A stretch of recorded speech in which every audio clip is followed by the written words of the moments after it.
Run! Really? It's not safe out there. There's a saber-toothed tiger lurking around. You better be careful.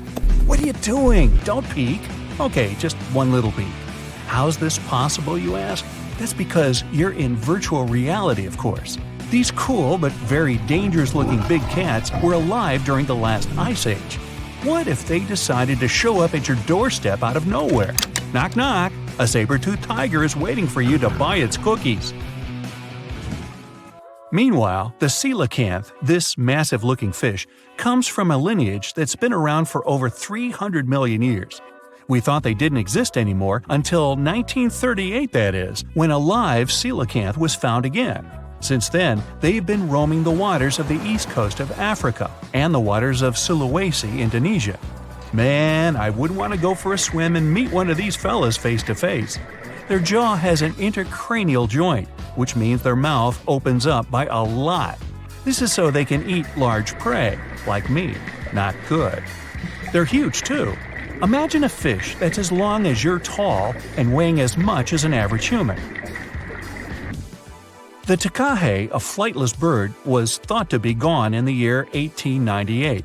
They're very cute, small and multicolored, usually not taller than your knee. But picture this. You're out for a hike in the Murchison Mountains. Looking around, you spot the bird you thought was extinct. But there they are, as happy as ever, surviving and chilling. Whole colonies of takahes was indeed found just 50 years after they were pronounced extinct. Good job, tiny little birds. A singing dog. Ever heard of those? Riley does sing sometimes when he's bored or hungry, but these are real performers. New Guinea singing dogs. They've been only recently discovered again in the wild for the first time in 50 years. Still, they were never completely extinct to begin with. New Guineans made sure they were safe next to them. But in the wild? Very rare and hard to catch a sight of. Look, there goes one. The New Guinea singing dogs are called so because of their famous high-pitched singing. They sometimes sing together, too. A dog choir of sorts, where they all howl together. I bet they sing better than I do in the shower.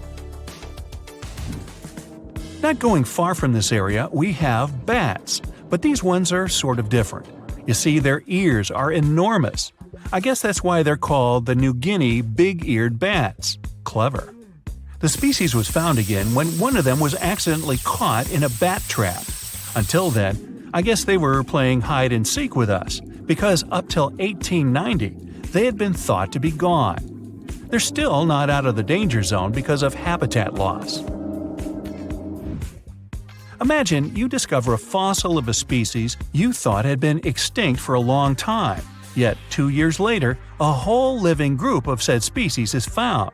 Well, this is exactly what happened in 1977 with the Majorcan midwife toad. It's sort of brownish in color with darker brown that makes up its skin spots. Other than that, it's just a small toad with googly eyes. The group of live toads was found close to where the fossil was, on the island of Majorca. There aren't many of them left, about 500 in fact, and as of right now, they're declared vulnerable by the International Union for Conservation of Nature.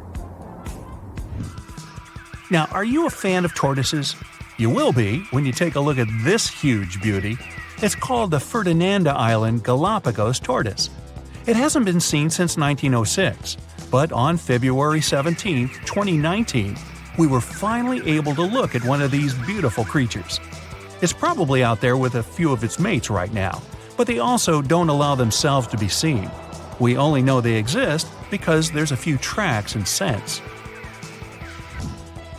With yet another frog, we have the horned marsupial frog. They're out and about in Ecuador, in the Chocó forest to be more specific. They're called this way because of their distinctive horns directly on top of their eyes. You know the pouch kangaroos use to carry their offspring? Well, the female horned marsupial frog also has that, except it's on the back, so it acts as sort of a backpack. They develop their embryos there, and when they're ready to come out, they hatch as complete infants, unlike regular frogs where they start out as tadpoles. One more toad, the starry night toad or harlequin toad. They're black and covered with loads of white spots all over them. Lost for 30 years, it was discovered back in 2019. Picture them as big bodyguards, water bodyguards to be exact. Oh, that's a very big toad on your screen. Well, for the Arhuaco people, that's exactly what they are, guardians of water. They also have their own name for them, Guna. Sounds like a cheese. When scientists found them yet again, they came across 30 of these little creatures, but initially, they were expecting only one. Well, what a nice surprise. Here's a tiger for you, although it doesn't quite look like your typical tiger. It's called the Tasmanian tiger, and it seemingly disappeared since 1936. But then, out of nowhere, people started seeing them out there in the wild just 5 years ago in 2016. They sort of resemble dogs more than tigers, or a fox maybe. Just take a look at its muzzle. Maybe even a mix of both. Then, a few others started popping up too. And if you happen to think you're seeing one right in front of you, but you're not quite sure, check if they've got stripes on their back. They're definitely out there, but still technically marked as extinct by the IUCN. Okay, picture a horse that looks straight out of a movie scene. Tiny, gorgeous fur, very well behaved. It's tiny, but it's not a pony. It's a Caspian horse. They have an interesting backstory to them. They were discovered by Louise Leyland, who got married to an aristocrat in 1957. Having moved to Tehran, Iran, she didn't quite like how the horses behaved there, so she took matters into her own hands. She took a few people with her, and off they went to the Caspian Sea mountain. And in there, they found 3 of these beautiful tiny little horses. Well, that's how the story goes. Coming up next, a possum that was found in an unexpected place. Guess where? You have 3 options to pick from: hiding in a ski resort, in the Australian outback, or in someone's apartment in the bathroom. Which one do you choose? You have 3 seconds. The right answer is a ski resort. Yes, this possum is called the mountain pygmy possum, and it's originating from Australia. So far, there are 3 different living populations of this tiny possum, but it was believed to be extinct until just 1966. There are fewer than 100 of them, so the IUCN has marked them as critically endangered. Also from Australia is the night parrot, an absolute delight to birdwatchers. Very beautiful, yet mysterious. These little fellas live in very remote areas. You can probably count on the fingers of your hand how many times these birds have been seen since they were found again in 1979. That's how rare they are. Have you ever seen a pygmy tarsier? Neither have I. It was only in 2008 that 3 of them were caught. Scientists don't really want to lose track of their movements again, so what they did was gift them with tiny little collars. This way they can live their life as happy as ever and will know they're safe. The last one I want to tell you about is the tree lobster, but as the name might mistakenly tell you, they're not really lobsters. They're just big black bugs with huge legs. Their extinction story is a sad one. In 1920, a cargo ship got stuck on Lord Howe Island, and it had rats aboard. These rats fled the ship and ran straight to land. Even though tree lobsters are bigger than most insects, they're still relatively small compared to rats. The poor things never stood a chance. Still, in 2004, life shone again for these distinct critters. A pair of Australian scientists were out and about on the island and came across 24 of them. All of them were living beneath one single shrub. Hey, if there's enough space for everyone, it's not small, it's cozy. Bottom line, it's better to be distinct than extinct. Don't you agree? What do Paris Hilton and Chris Hemsworth have in common? Well, apparently, they both want to bring animals back to life. But we're not talking about making your favorite pet live forever. Nope. These celebs are actually helping a science company bring back animals that no longer exist, like the mammoth, the Tasmanian tiger, and even the iconic dodo. If everything goes according to plan, these fascinating creatures could be walking among us again by 2028. This groundbreaking effort is led by a company called Colossal Biosciences. At this very moment, they're working on a way to revive the core genes of animals that disappeared from Earth ages ago. The idea is to replicate those genes using DNA from a close living relative. If that's all Greek to you, don't worry. We'll break it down a bit later. So, the mammoth is one of the animals they plan to bring back, and people are especially hyped about it. These incredible, massive creatures roamed parts of Africa, Europe, Asia, and North America until about 4,000 years ago.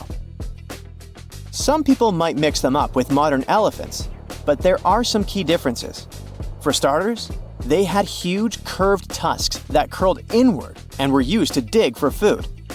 They also adapted to survive in freezing climates, like having 2 layers of thick fur to keep their blood warm. But mammoths and elephants do have a lot in common.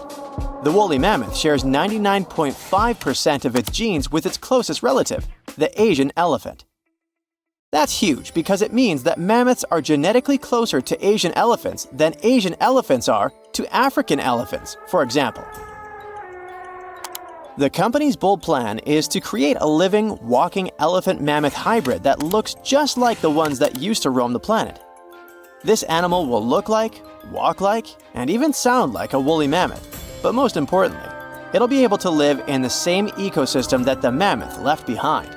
If the scientists succeed in bringing back enough of these creatures, one of their big goals is to help restore the Arctic tundra ecosystem. But how do they actually plan to create the mammoth? Here's their plan. First, they need to find well-preserved samples of woolly mammoths in places like Alaska, for example. Then they'll need to sequence the mammoth's genome and the genome of its closest relative, the Asian elephant. The next step is to identify the important genes that made the woolly mammoth perfectly adapted to cold temperatures, like its shaggy hair, curved tusks, and dome-shaped cranium. In other words, they need to identify which genes make the mammoth, well, the mammoth. Now comes the interesting part. They will use top-notch gene editing tools, kind of like scissors, to cut the Asian elephant DNA and replace those spots with the mammoth sequence. This will allow them to create a new cell line and, later, an embryo. This embryo will grow inside a healthy female Asian elephant, who will be the surrogate. And just like that, a new, cold-adapted elephant will be born. Or at least, that's what scientists hope. Specialists predict that this Mammoth 2.0 could be on Earth as early as 2028. The reason it will take a while is that their gestation period is around 22 months. But if that deadline feels too far for you, there is actually a chance we could get a surprise a lot sooner. That's because some of the other animals they plan to revive have a much shorter gestation period, like Australia's thylacine, also known as the Tasmanian tiger. The company is also doing whatever it takes to give this animal a second shot at life. And the good news is that the process seems to be well advanced. Recently, the group announced that the Tasmanian tiger's genome is about 99% complete. This animal was native to the Australian mainland and the islands of Tasmania and New Guinea. A big part of the Tasmanian tiger population disappeared over 3,000 years ago. But about 5,000 of them kept roaming around until pretty recently. It's believed that the last thylacine passed away in 1936. To revive the Tasmanian tiger, scientists first need a sample of the ancient animal. So they took RNA molecules from a 110-year-old preserved head that had been kept in ethanol. The team was really lucky because it's rare to find old samples that are so well preserved, allowing scientists to use advanced DNA analysis techniques. And by that, I mean they did a full, complete analysis. By studying RNA samples from important tissue areas like the tongue, nasal cavity, brain, and eyes, experts were able to learn a bunch of interesting things about the Tasmanian tiger. They could figure out how its brain worked, and also what this beast could smell, see, and taste. By the way, these semi-nocturnal animals had a special appetite for small rodents, lizards, and birds. After finding the perfect sample, the process of reviving it will be pretty much the same as with the mammoth, but with an elephant as a DNA donor, of course. In the case of the Tasmanian tiger, its closest living relative is a small marsupial called the fat-tailed dunnart. Even though this animal is small, it is a ferocious carnivore. So experts believe the whole DNA editing process will work just fine with its sequence. Their goal is to turn a fat-tailed dunnart cell into a thylacine cell. To accomplish that, they did more than 300 unique genetic changes into a dunnart cell. So there is no doubt they're pushing all the boundaries to make the dream of reviving animals a reality. This project also plans to revive the iconic dodo. You know, that funny-looking bird from the paradisiacal island of Mauritius in the Indian Ocean? And here, things get a little trickier, since we don't know much about this creature, which has origins that go back about 23 million years. Basically, the only clues we have about what dodos looked like when they were alive come from a handful of drawings, paintings, and written descriptions from the 17th century. But since those pictures are all pretty different from each other, and only a few of them were based on real live dodos, we're still not 100% sure what they actually looked like. And as for how they behaved, well, we don't know much about that either. That's why reviving this long-absent legend will be super interesting and really enlightening. The sample they used to extract an old dodo genome came from a skull in the collection of the Natural History Museum of Denmark. And the dodo's closest living relative, which will provide the host cells, is the Nicobar pigeon, a gray bird with colorful features found in the Andaman and Nicobar Islands in India. If everything goes smoothly, in a couple of years, we might see the fabulous and iconic dodo with our own eyes. Reviving animals might sound impossible, but science and technology together can be a real game changer, not only by protecting today's animals, but also by restoring species that disappeared from the planet long ago. Actually, we've already pulled this off. A wild goat called the bucardo, also known as the Pyrenean ibex, went extinct in the year 2000. But 3 years later, scientists managed to bring it back to life, using a method pretty similar to what we've talked about in this video. It took 57 tries, but one of them finally worked, and a bucardo clone was born. Unfortunately, the animal only lived for 10 minutes. You might think that wasn't a success, but it was actually a huge step forward in the whole animal revival field. Now, specialists can only hope the project to bring back the dodo, the mammoth, and the Tasmanian tiger go a bit better.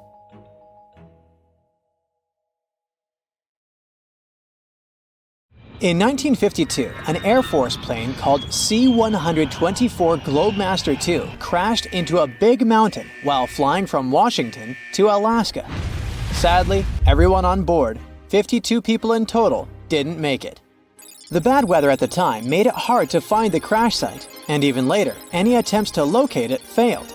But in 2012, a helicopter crew doing a training mission spotted the pieces of the crashed plane on a glacier called Colony Glacier in Alaska. They started looking for more pieces and confirmed it was indeed the missing plane. Since then, every summer for about a decade, different military groups have been helping in an operation called Colony Glacier. They've managed to identify 40 out of the 52 people whose lives were lost in the crash. The soldiers taking part in this mission take their promise seriously to never leave a fallen comrade behind. They believe it's their duty to bring back those who didn't make it. Another discovery comes from the Alps. In 1991, some hikers exploring the picturesque Alps stumbled upon a human body. It was half frozen in ice at the top of a mountain pass between Italy and Austria. At first, the local police thought it might be a mountaineering accident. But in a few weeks, archaeologists started claiming that this guy might have lived more than 5,000 years ago. They eventually gave the frozen fellow the nickname Ötzi. He was named after the nearby Ötztal Valley. he's become quite famous as the oldest ice mummy on record. Ötzi's frozen state might not be as unique as we thought, and that's where things get really cool. Archaeologists have another theory. See, at first, everyone was convinced that Ötzi marked the start of a cooler period because he had been frozen in the ice without any interruptions since he had lost his life. Yet, over the past few decades, glaciers and ice patches worldwide have been melting away like ice cream on a hot summer day. Not just Ötzi, but other ancient relics like bodies, hunting gear, horse droppings, and even ancient skis started to appear. So, archaeologists say there are similar sites. They found quite a few, and they all fit perfectly into this growing field of glacial archaeology. It seems like as the world warms up, it will show even more ancient secrets from the deep freeze. Moving on to another amazing discovery. In 2018, William Taylor and Nick Jarman were exploring the snowy slopes of Mongolia's Altai Mountains. They found an ancient treasure trove hidden in the ice. Inside the trove, they found a well-preserved 3,000-year-old arrow shaft adorned with ochre markings. It was in pristine condition, a rarity for organic items that old. They found other items too, like a bronze arrowhead with bits of animal sinew still attached. All of these relics had been untouched for hundreds of years, since they had been locked in the ice. In Mongolia, rising temperatures have melted ice patches that remained frozen for centuries. Similar discoveries have been made in the Yukon, US, Italy, Siberia, and Norway. Thousands of sites have been identified. Yet, scientists are racing against time to document and preserve these artifacts before they're lost forever. The study of these artifacts challenges the definition of these environments as wildernesses and shows how indigenous people coexisted with nature there. Sometimes people find simple items too, as simple as a sandal. This one, discovered on one of central Norway's mountain passes, indicates that people used this route roughly 1,700 years ago. This suggests that there was less snow and ice in that area back then. The sandal, dating back to around 300 BCE, resembles Roman sandals of that era. Again, in Norway, hunters found an iron sword high up on a mountain, more than 5,250 feet above sea level. There's no nearby burial site, and it's puzzling why someone would have a sword in such a remote location. Archaeologists speculate that the owner might have become lost. Then, in 2011, unusual objects resembling giant slingshots began to emerge as the ice melted. Radiocarbon dating suggests that this particular object was crafted around 400 BCE. It measures over 3 feet long and has knife cuts. Those puzzled archaeologists until one team member recognized them as tang, or pliers, used to secure loads on sleds when transporting hay or leaving for animal food. People in the area used hay sleds with pliers until the 1950s, when tractors became more common. Now, let's get back in time to thousands of years ago. We can easily do that by looking at this woolly mammoth. This creature looks a bit like a cherished but slightly worn-out toy. This ancient giant, whose heyday was 39,000 years ago, is the best preserved mammoth ever found. Even its signature shaggy hair is surprisingly well preserved, having been trapped in glacial ice until its recent discovery in Siberia. This remarkable animal is stepping into the limelight in Yokohama, Japan. Scientists are running tests that might bring this extinct species back to life. When they stumbled upon this female mammoth, they uncovered a hidden treasure, a sample of her blood preserved beneath the ice. So they believe this ancient blood could hold the key to resurrecting the mammoth. They also found well-preserved muscle tissue. She was between 50 and 60 years old when she met her icy fate. The discovery of mammoth blood has reignited debates about the ethics of bringing back extinct creatures, like in Jurassic Park. Their ambitious plan is to implant an egg into a living elephant for a 22-month pregnancy, hoping that at least one living mammoth cell might survive. Hop on, we're going to the French Alps. We are at a spot not far from where an Air India plane tragically crashed 46 years ago. We're accompanied by a diligent mountain rescuer and his neighbor. They went to this area after a bunch of tourists had noticed a strange-looking thingy on a glacier. It was a bag. The Indian embassy in Paris got wind of it, and it was all set on getting that bag. What makes it kinda cool is that it had diplomatic mail and Ministry of External Affairs written on it. The Air India flight was on its way from Mumbai to New York when it took a nosedive in January 1966. It took 117 people on board down with it. Guess what else was inside the bag besides the soaked diplomatic mail? It had a stack of old Indian newspapers. So, alongside those, they also found bits of the plane's cabin, a lone shoe, and a bunch of cables. Totally unexpected treasures on that mountain. During the summer of 2013, scientists stumbled upon a message left behind by a geologist named Walker, who had placed it there 44 years before. That message sort of served as the man's last testament. He passed away just a month after hiding the bottle in the rocks on the island. The content of the message was quite astounding. In 1959, Walker had measured the distance from those very stones to the glacier's edge, and it clocked in at a mere 167 feet. By 2013, that distance had ballooned to 400 feet. Researchers are convinced that this stark contrast between the two measurements underscores the consequences of ongoing global warming. Imagine the melting ice in Norway's mountains as a time machine revealing a treasure trove.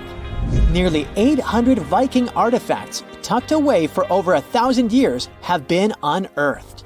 They give us a peek into the bustling trade networks of the Viking era and the critical role of the mountain passes in this ancient commerce.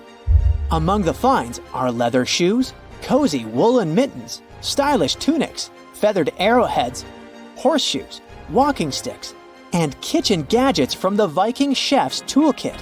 There are even Viking pack horse souvenirs. These artifacts provide us with insights into ancient travel habits and the peak times when those paths were bustling with activity, and give us a glimpse into the lives of adventurers. Now, if Earth's history were a movie, we humans would only take up the last second of the end credits. Our planet has been around for about 4.6 billion years, but our human story began about 300,000 years ago in Africa. Now, our ancestors had some wild adventures in nature. They could have run into creatures so big they'd make today's elephants look like puppies. The woolly mammoth is a pretty famous animal, sure. His cousin, though, the Colombian mammoth, not so much. This giant used to roam places from Canada all the way down to Mexico. Unlike the furrier woolly mammoths, which hung out in colder places, these animals had shorter hair, resembling huge elephants. They also had incredibly large tusks, like 12 feet worth of spiraling sturdy tusks. And they weren't just for show, they came in handy when facing predators. That includes our ancestors. If you think about sloths these days, you're picturing these adorably slow creatures. They couldn't possibly be in your list of most dangerous animals. Well, their grandparents might have. For starters, we call them ground sloths, and they vary a lot in size. Some were as big as rhinos, and others, like the Megatherium, were as colossal as elephants. Imagine seeing a 20-foot-long sloth which doesn't mind chewing on some meat every now and then, at least in theory. Ever heard of Bigfoot? Well, our next animal kind of looks like him, but is a distant cousin to orangutans. Meet Gigantopithecus, the largest primate to ever call our planet its home. Standing tall at 10 feet and weighing more than 600 pounds, these animals were amazing to look at in real life. Unlike Bigfoot, they weren't constantly hiding. In fact, it's believed they were peaceful and gentle creatures. Sadly, they faded away about 100,000 years ago, mainly because their food sources slowly became unavailable. Those lush, fruity forests they called home eventually turned into dry grasslands. Next on our list is the cave hyena. Weighing a chunky 250 pounds and standing 3 feet tall, these beasts were as long as a grown-up lying down. What's even more interesting about these creatures is that they love hanging out in groups.